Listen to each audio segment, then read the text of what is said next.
You're listening to the Mind Over Murder podcast. My name is Bill Thomas. I'm a writer, consulting producer, and now podcaster. I am now trying to use my experience as the brother of a murder victim to help other victims of violent crime. I'm working on a book on the unsolved Colonial Parkway Murders, and I'm the co-administrator of the Colonial Parkway Murders Facebook group together with Kristin Dilley. My name is Kristin Dilley. I'm a writer, a researcher, a teacher, and a victims advocate, as well as the social media manager and co-administrator for the Colonial Parkway Murders Facebook page with my partner in crime, Bill Thomas.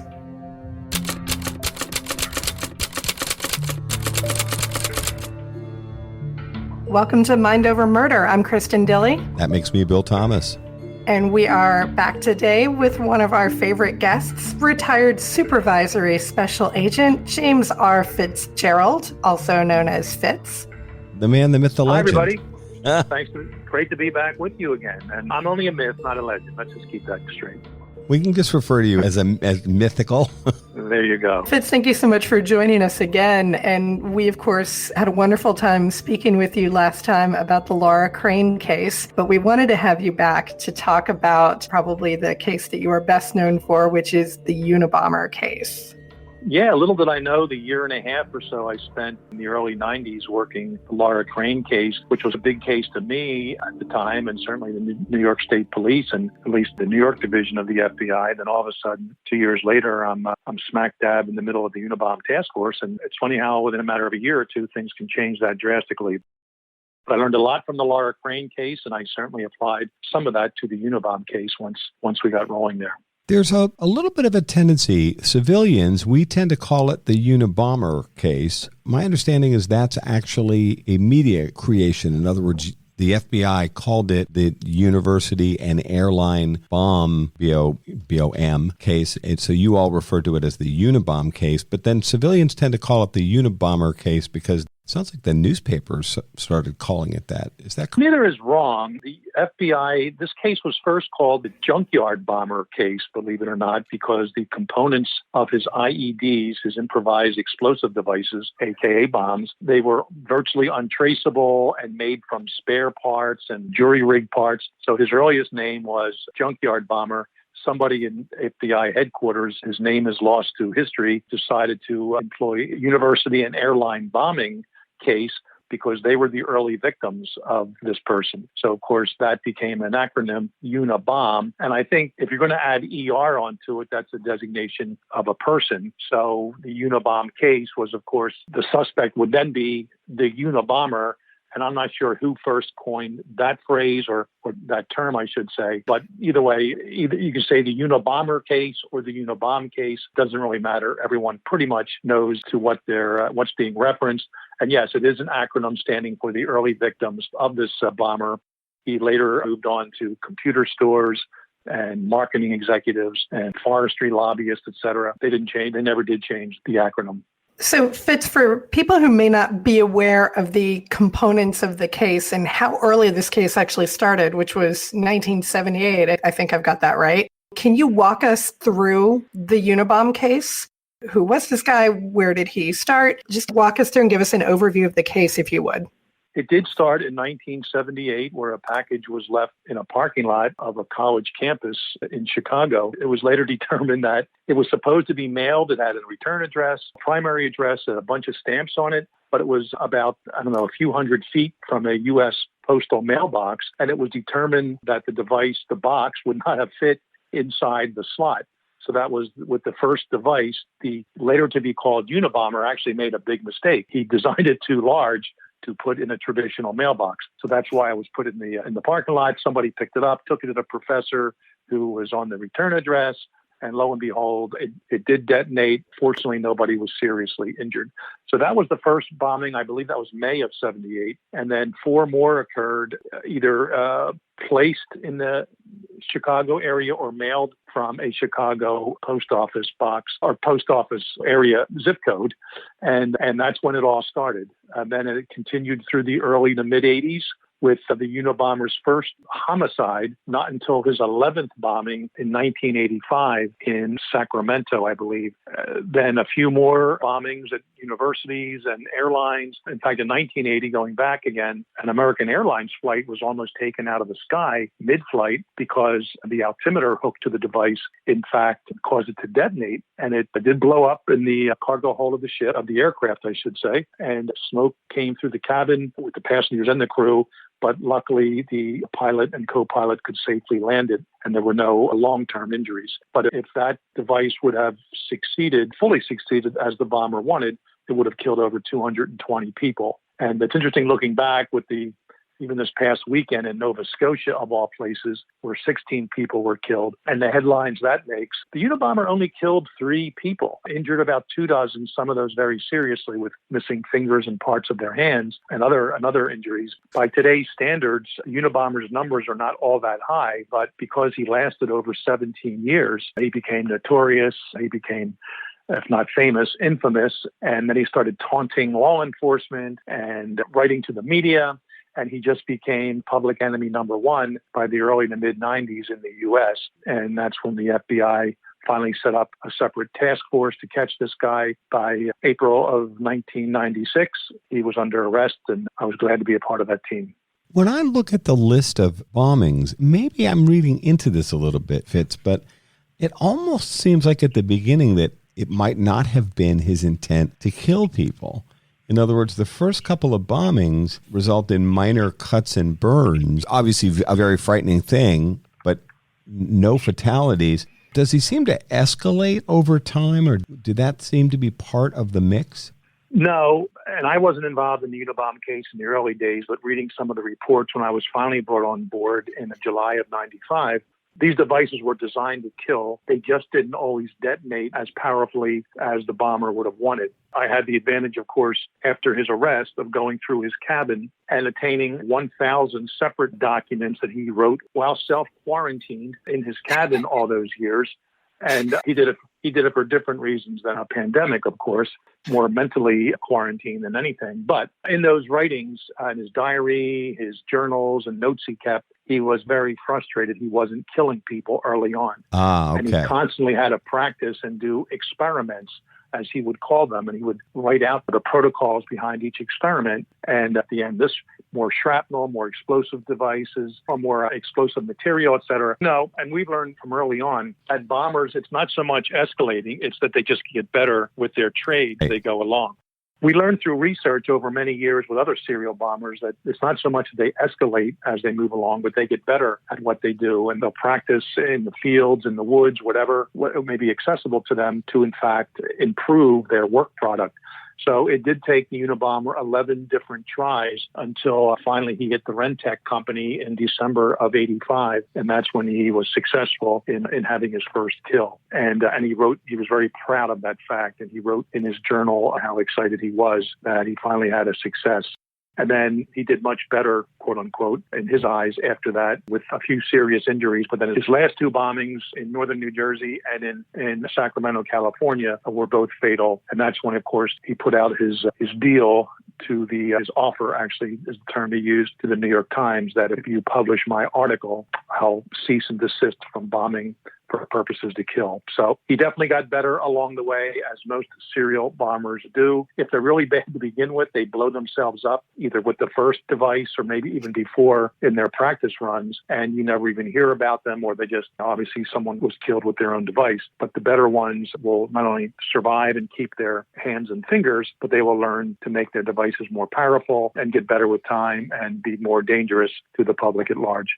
Fitz, what was his reasoning behind the targets that he did choose? Was there some specific rhyme or reason to this? Everyone was trying to figure that out in the early days because, again, these bombings started in 78. At least 12 of them took place with no writings attached to them or no contact to the media. There were writings attached to 2 of them, but they were ruse letters to trick the recipient into opening the package. No one knew what the Unabomber's motivation was. And the earliest profiles were written by John Douglas of Mindhunter fame. And of course, I read those when I was first brought on the Unabomber task force. In fact, there was as I wrote in my 3rd book, The Passing of the Torch, because John Douglas was retiring in June of 1995 from the FBI, and I was promoted to the profiling unit in the FBI in April of that year and went through 12 weeks of training as a profiler and behavioral training, and John was one of the instructors, and he did talk about the Unabomber case.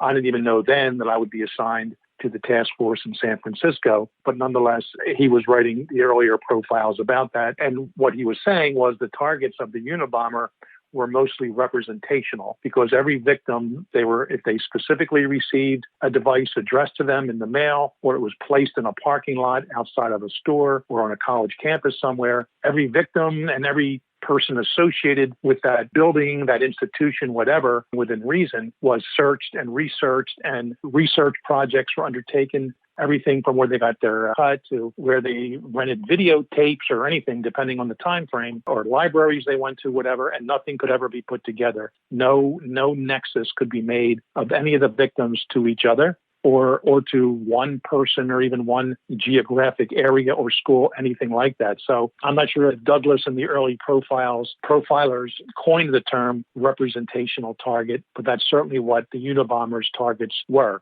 These weren't people that the Unabomber actually had a connection with.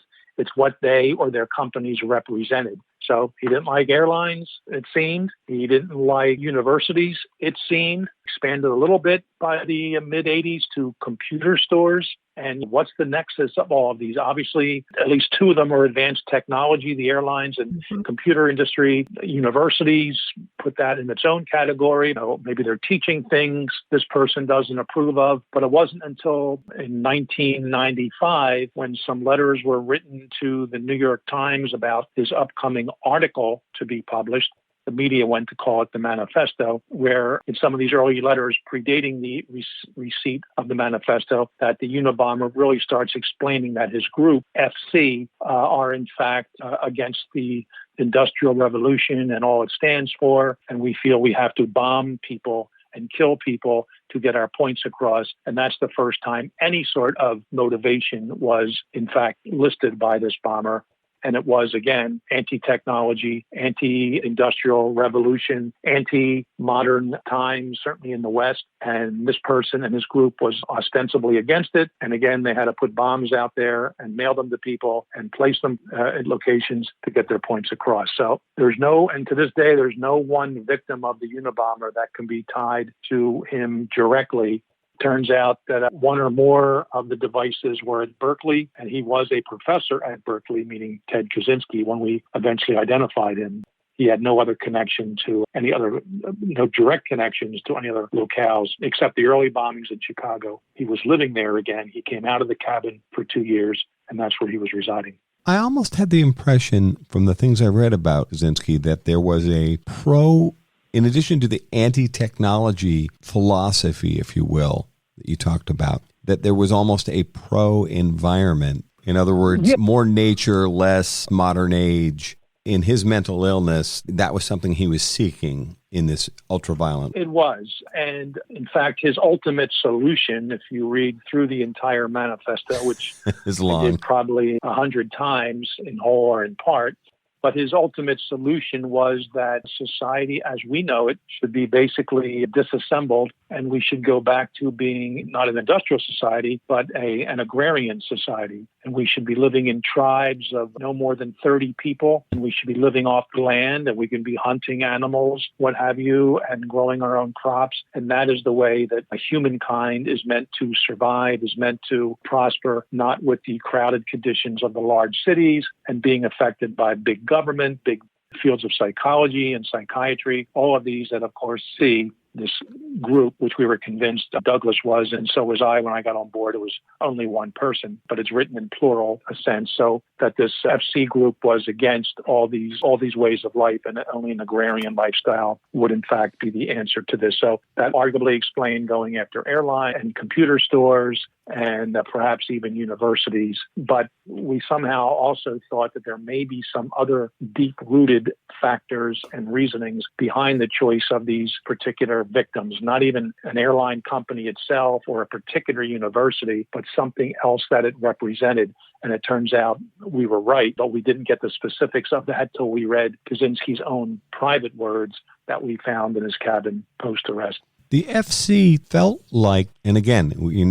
hindsight's 2020 and all of that, it felt like domestic terrorism, though, yet you and John Douglas and other people that had studied the case and worked the case felt it was an individual and not a small terrorist cell. Domestic terrorist groups out there, and there are domestic terrorist loners out there. You can still be a description of domestic terrorist can still be applied to one person, if not more. But of course, as we all know, there is strength in numbers, be it imagined or in reality. And at least the Unabomber wanted to create the image that, in fact, FC, and yes, that is on the title page of the manifesto, the title is Industrial Society and Its Future by FC. In an earlier letter to the New York Times, the Unabomber described FC as standing for Freedom Club, which was the name given to this group. It actually originated about 100 years before, a nonviolent, at least mostly nonviolent Luddite type association, again, against any of the benefits or any of the results of the Industrial Revolution. And let me add, too, that after the second or third IED, that is bomb, the letters FC were carved on the bottom of each of the 16 devices. So serial bombers are also what's the word I'm looking for? They want to claim ownership and proprietariness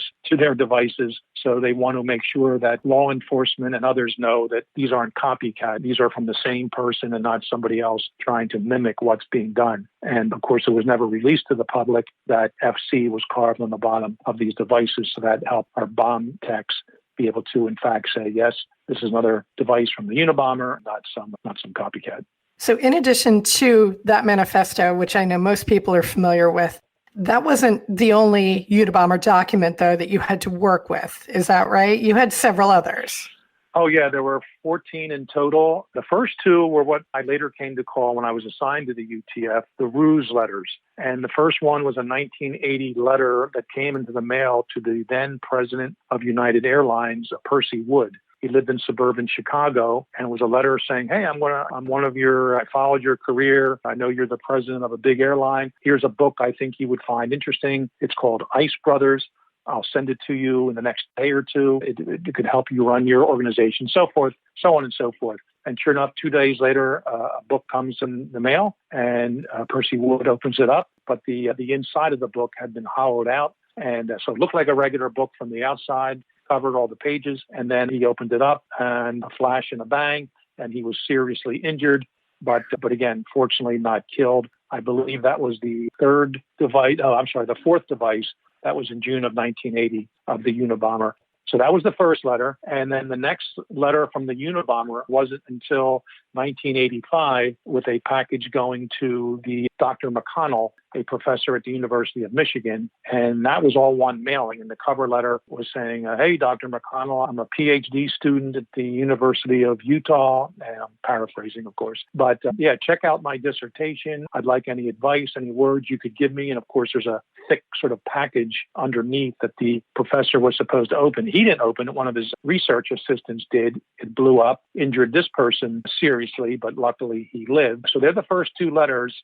What we probably should discuss is 2 years after that, about a year, actually, in February of 87, is a package was placed in a parking lot of a computer store in Salt Lake City. And it went off. It injured the owner of the store. But that is when a witness inside the store working the cash register happened to look out of the store window, and she sees a person, and the police come, they get a sketch artist. And that is when one of the two sketches was made. That sketch artist was named Robert Exter, and he did one sketch.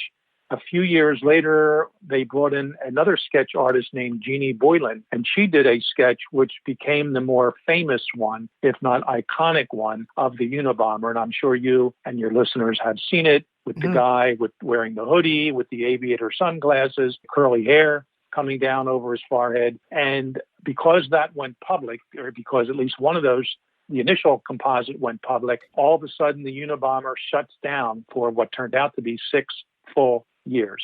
And people like Douglas and others who were working the case, and remember, I started in the FBI in 87, and my first office was New York City, as I mentioned in the earlier interview we did. I didn't get to Quantico until 95, and the task force till July of 95, and that's when I'm learning a lot of this. Next thing is 6 years go by, And in 1993, the Unabomber comes back with a vengeance, more bombs, more letters. And these are what I came to be called the ideological letters. And they're being sent to the New York Times and even one or more victims explaining the rationale behind what they're doing. And that's when the whole sort of MO of the Unabomber changed, with ultimately offering that deal to the New York Times. You publish my article and I'll cease and desist from bombings. And that's right about the time frame I was brought on board. And we can pick up on that as we move along here. So the sense among the team, was it that you had come pretty close in producing the sketch? And of course, as you said, one of the sketches is particularly iconic. That kind of scared the bomber and he went underground for that next 6 years?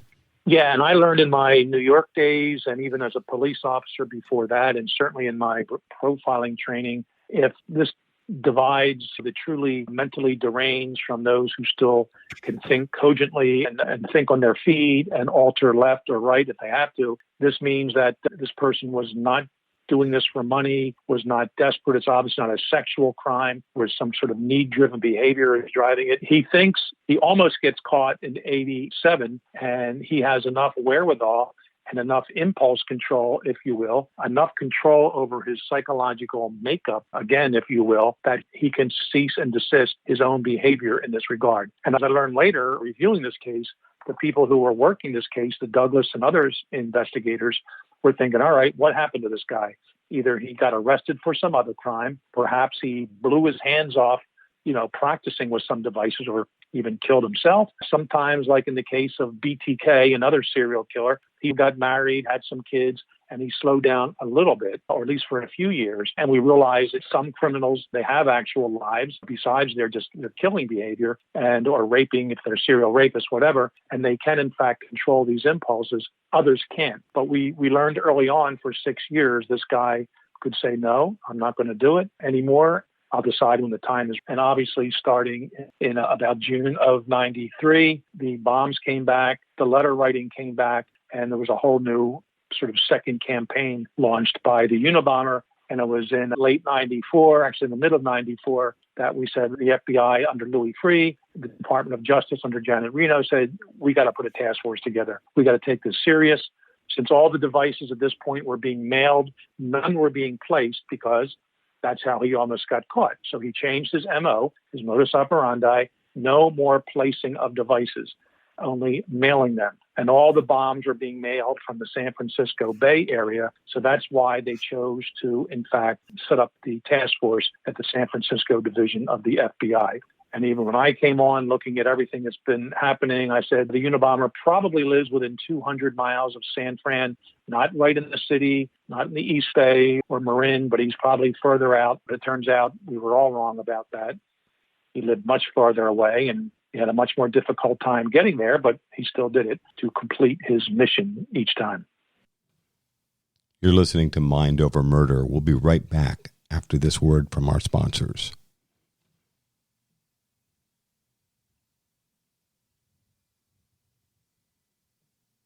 We're back here at Mind Over Murder.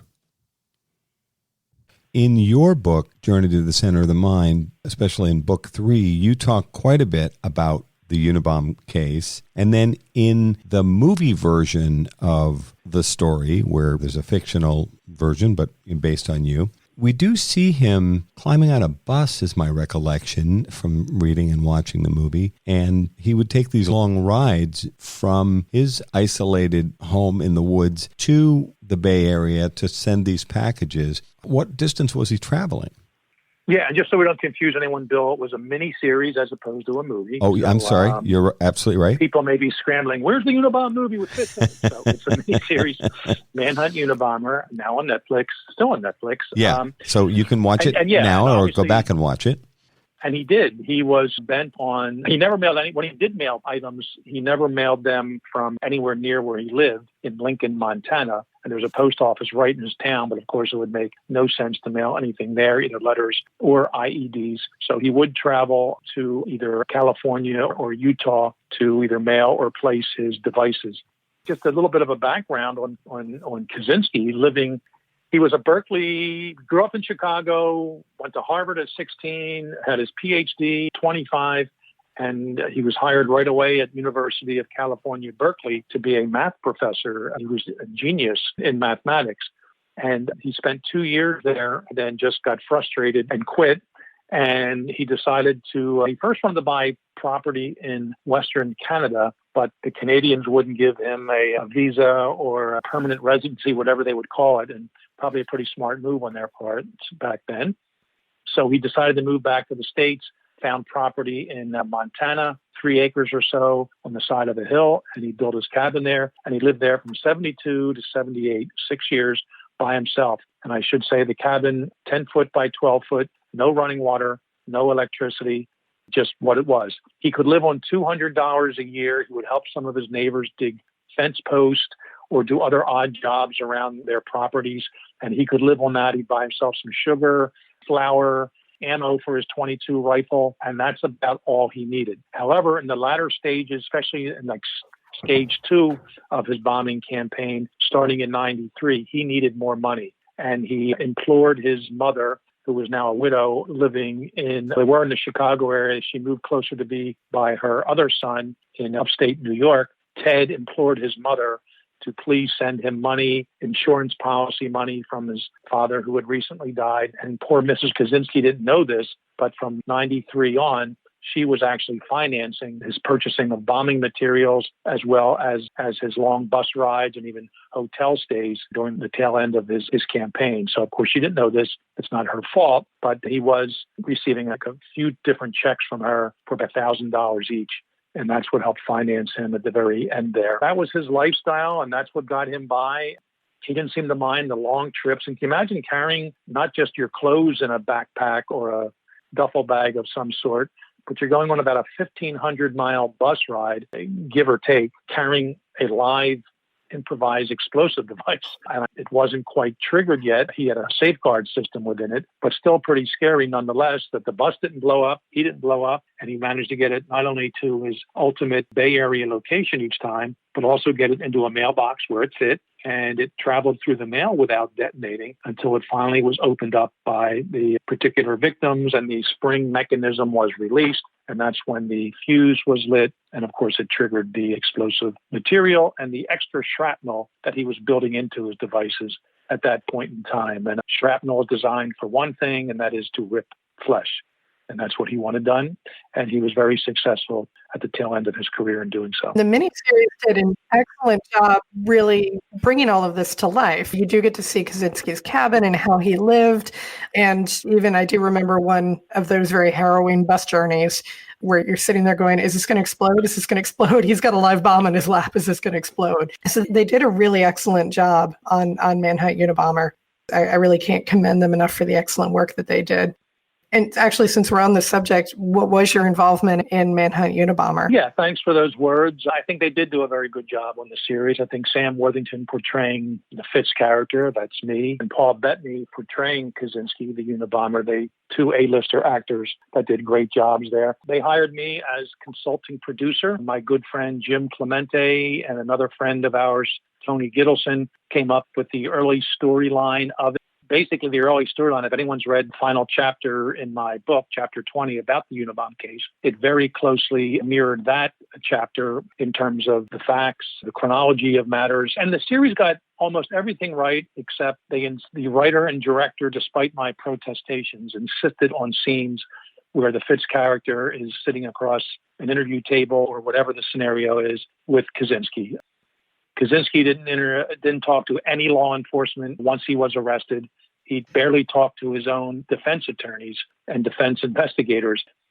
The series people felt they had to put those scenes in. They wanted to bring these 2 actors together. They wanted to have the mano a mano between Fitz and Kaczynski. And again, I protested. I argued. I didn't even return their calls for about a week when I first read those scripts, but I lost and it went in. I protest. Oh, yeah. Metro Goldwyn Mayer and MGM, the grandson of the original Goldwyn, was the guy I was dealing with. He's a nice guy, but I just wouldn't return his emails or calls for a week. I was so mad at him. And this is a pretty heavy-duty guy in Hollywood. And again, a nice guy, but he said, Fitz, This is how we're telling the story. We have to make an emotional connection for the audience and this, that, and the other. Like there wasn't enough drama in the real life story to start with. Well, Bill, you're right. And I remember working the Unabomber case, and especially when I was arrested and I was up in Montana for 2 weeks going through the cabin every few days and all this new evidence. And I said to a number of people, boy, if someday there'll be a movie about this, you don't have to make a thing up. It'll be 100% accurate exactly how it happened. And here I finally get involved. Clemente and I and our friend Tony, we give them this sort of a draft of our idea. Oh, this is great. This is Discovery Channel. Yeah, we definitely want to do this. We're on board. And then they fire those two guys, hire me as consulting producer, and then bring in other writers and say, yeah, we're going to change things around a little bit. But oh, boy. I'll give them, to their credit, I was supposed to interview Kaczykinsi in 2007 in prison. That's a story in and of itself. I do include it in my third book. And I wrote out a bunch of questions I was going to ask him. So the writers did take those questions from me, and some of the interview scenes, which again in real life didn't happen, they took some of those questions, and the Fitz character asked the Ted character of those.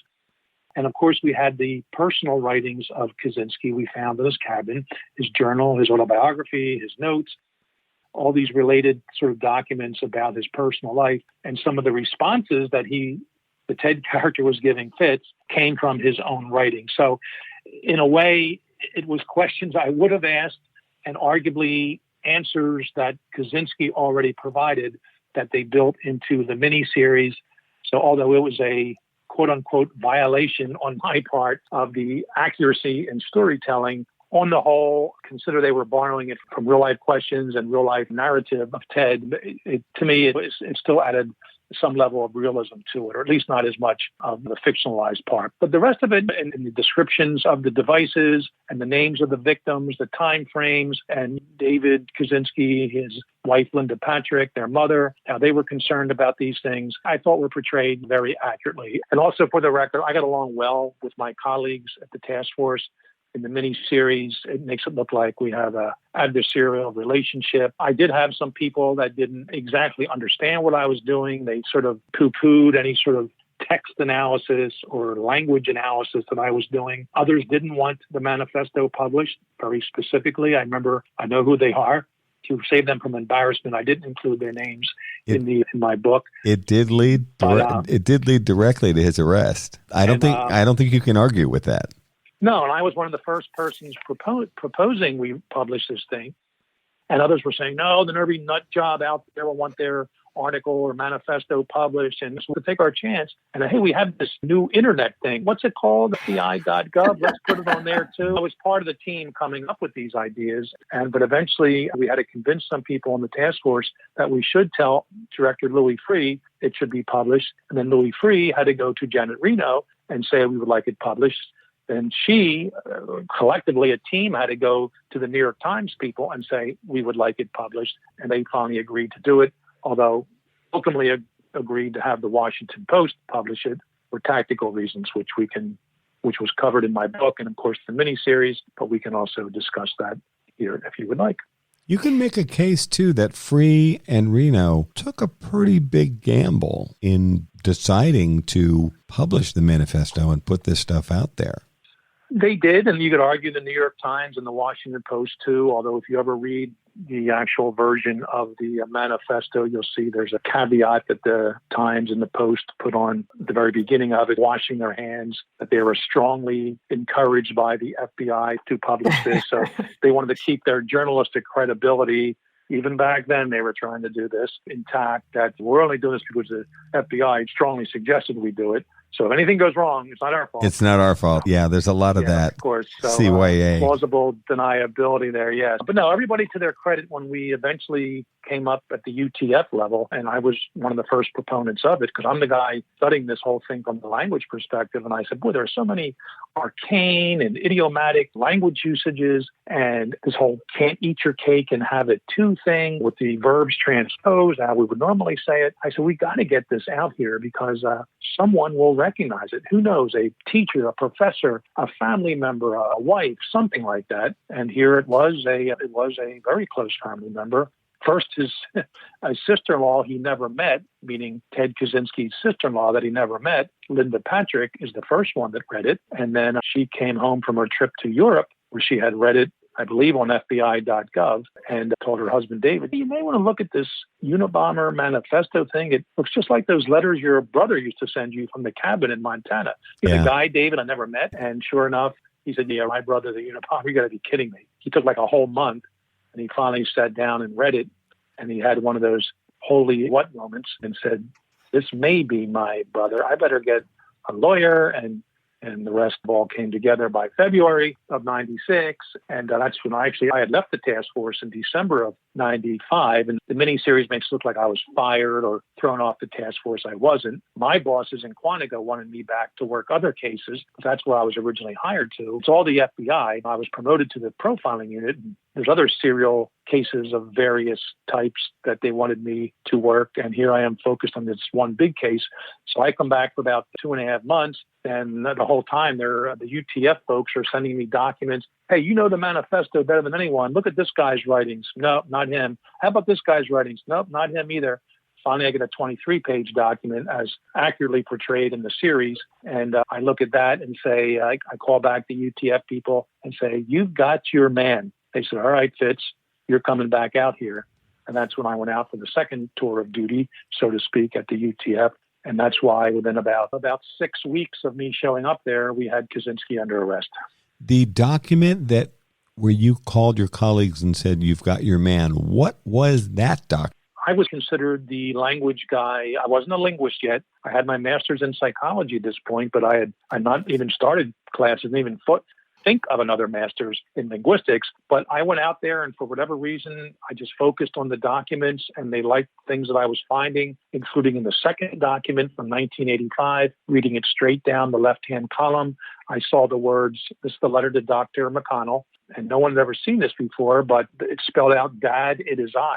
And I presented that to the special agent in charge, Jim Freeman of the UTF, and he said, no one's ever seen this before. How did you know about this? And I just said, I knew about it because I used to do that myself when I was a police officer, and I had a boss or two that would upset me. They were basically harassing me, and I would send them typewritten memos. Not easy to do this, by the way, where you format it. So the left-hand column reads, eat something, go blank yourself, drop dead. And that was my little way of getting back. And a little picked up on it. Twisted joke. And there's actually a literary term for that. Edgar Allan Poe used to do it, E.E. Cummings. And I forget the name of that particular literary device where you write a message in the left-hand along the left-hand side. So you were in good company. I was. Good literary company. Yes. And so I saw that in his eye from this 85 letter that, of course, been sent to the laboratory for fingerprints, everything else, but nobody broke it down like I did. And they said, Fitz, I know you're a profiler, but we're putting you in charge of all the language, all the letters, the manifesto. It's all related anyway. So I guess so.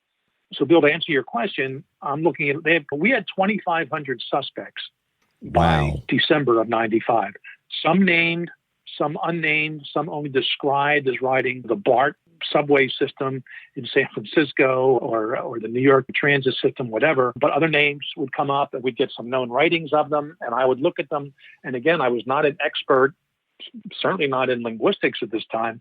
And I said, no, I just don't see it. So I'm finally home. I'm back in Quantico. I'm working cases, and I get a phone call. Fitz, we've got a 23-page document we'd like you to look at. And I know you have your dog-eared and fully highlighted version of the manifesto. Could you compare it to that? Let us know what you think. Oh, sure. Tell me, what's the background on this one? Yeah, we're not going to tell you this time the background. Can you just look at it? Oh, okay. It's an unusual approach, isn't it? It is, because every time before, hey, yeah, we got a guy down in New Orleans and he used to do some bomb work in the military and he got arrested for this, or his ex-wife called about that. And I can't tell you how many ex-husbands were getting called in to be the Unabomber. Yeah, exactly. And of course, we had to still look at these guys and search them out, whatever. And some of them we'd get either school papers from them or letters they wrote to their lovers or whomever. And I would just say, it's not there. This guy, this Unabomber guy, he makes no mistake. There's never a mistake in his writings. and either punctuation or spelling, you name it. There's some typos that he X's out. But remember, we all knew he's writing with a 1932 Smith Corona typewriter, and his copies are from carbon paper. So it's obviously low tech. A guy who's anti-technology can't go use the local Kinko's copy machine or a word processor, printer, whatever. So he had to do everything on his own in his cabin. So all these other people, not him. Yeah, this guy, you can keep surveilling him, checking his mail, but I don't think it's him. Finally, mid-February, I remember it was the Friday before President's Day weekend of that year, and there had been some major snowstorms along the East Coast that winter. I was just in Quantico a lot and in the FBI Academy in our offices, and this thing finally comes in. I look at it, all right, one more letter, 23 pages, interesting. And I start going through it paragraph by paragraph. And the first thing I'll notice is, besides the similar wording and the similar topics, is in this 23-page document, they're actually listed in the same order as the manifesto. But of course, the manifesto is greatly expanded and extrapolated upon because again, the manifesto was 56 single-space typewritten pages, 35,000 words with 26 notes at the end. And now I have this 23-page document, much shorter, but the topics and the wording is basically almost identical. So you're seeing like a truncated version. A short version of it. It's the same ideas. It looked like the outline for the manifesto, although written in paragraph form. So I finally called back the boss in San Francisco at the task force, and they said, Fitz, what do you think? I said, it's one of two things. Either this is an elaborate sort of forgery/plagiarism where someone got their own copy of the manifesto online or from the Washington Post back last September, and they just sat down with an old typewriter, old paper, and just summarized it. And I was interrupted, said, Fitz, we know that's not the case. And then I said, then you've got your man. Now, at that point, did they begin to tell you where they got the doc? No. I then asked, okay, interesting. We may be onto something. Can you tell me what negative? We can't do that. You come out here and we'll tell you when we pick you up at the airport. Okay? They wanted to keep it secret, if you will. So did you say, I'll be on the next plane? Well, it was a holiday weekend. I said, I got to take care of some things here. I said, all right, come out Tuesday. And I did wind up getting there Tuesday afternoon. A person, as I recounted in my book, it was nice seeing the person pick me up at the airport. And then I knew this person, of course, an FBI agent. I said, fill me in. And as we're riding up the 415, as they say, they had the definite article in front of their highways in California. I was told that their prime suspect is a guy living by himself in a cabin in 90 miles outside of Helena, Montana. And he's a former university professor at Berkeley. And his brother read the manifesto, his wife, et cetera, et cetera. And I'm just sitting there with my mouth open saying, again, holy S. But again, looking back at some of John Douglas's profiles and then some of the ones as I did my final version of a profile before I left in late 95, I didn't say a professor living by himself in a cabin, but a lot of what we said was right on the money, that those final profiles or two. And here's who our guy was. And I said, all right, well, let's get to work. And thus began the next and final stage of the investigation. There was certainly more work even after the arrest, but I was working 6.5 days a week, about 12 hours at least a day, to take care of business. I wanted to steer back to something before we move towards the arrest. When I look at the list of people that he attacked, I was always trying to figure out, how did these people move on to the bomber's radar? Because as you said, it made perfect sense, and I think it's solid law enforcement work to be looking for connections, as you said, a school, a university, a place where they may have worked, everything, including the video store where they might have rented their videos. This was something back in the day for our younger listeners who have no idea what we're talking about. Sure. But how do they think all of these diverse people from these different backgrounds, how do they think they moved onto his radar? Is he out in the woods reading magazines about technology and highlighting names? Did we ever figure that out? 2 words, who's who. You're kidding. He actually used who's who. And you're going to have to explain what that is for the younger people. Of course. And maybe some people who don't go to libraries too often, or I am sure now it's online. I haven't checked lately, but No, he was a voracious reader, if you will, and he did have a local library in Lincoln that he could go to. And he would also occasionally go into Helena, and there was a bookstore that he would spend hours and hours, maybe once or twice a month, visiting. And he would read current news, current information. He'd find a name of somebody who, for reasons we talked about earlier, they represented something in his life that bothered him. And he would then go to his local library and look at the who's who and get the names and address of the person from there. And we knew, the FBI knew, this is before I was on board the task force, because of some very minor address type mistakes where it may go to 123 Gumball Street instead of 123 Gumball Avenue, because the mistake was made in who's who.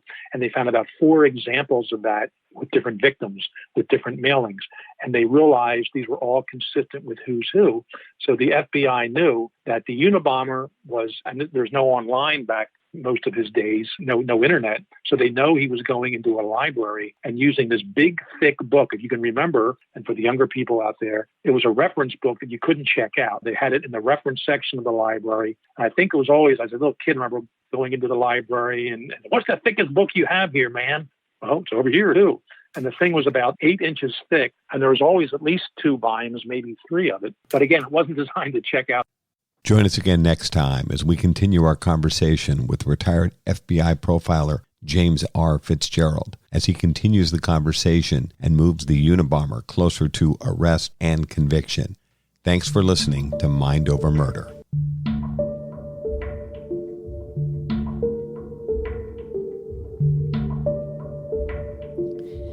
Mind Over Murder is a production of Absolute Zero and Another Dog Productions. Our executive producers are Bill Thomas and Kristin Dilley. Our logo art is by Pamela Arnois. Our theme music is by Kevin MacLeod. Mind Over Murder is distributed in partnership with Crawlspace Media. You can follow us on Facebook, Twitter, or Instagram. You can also follow our page on the Colonial Parkway Murders on Facebook. And finally, you can follow Bill Thomas on Twitter at BillThomas56. Thank you for listening to Mind Over Murder.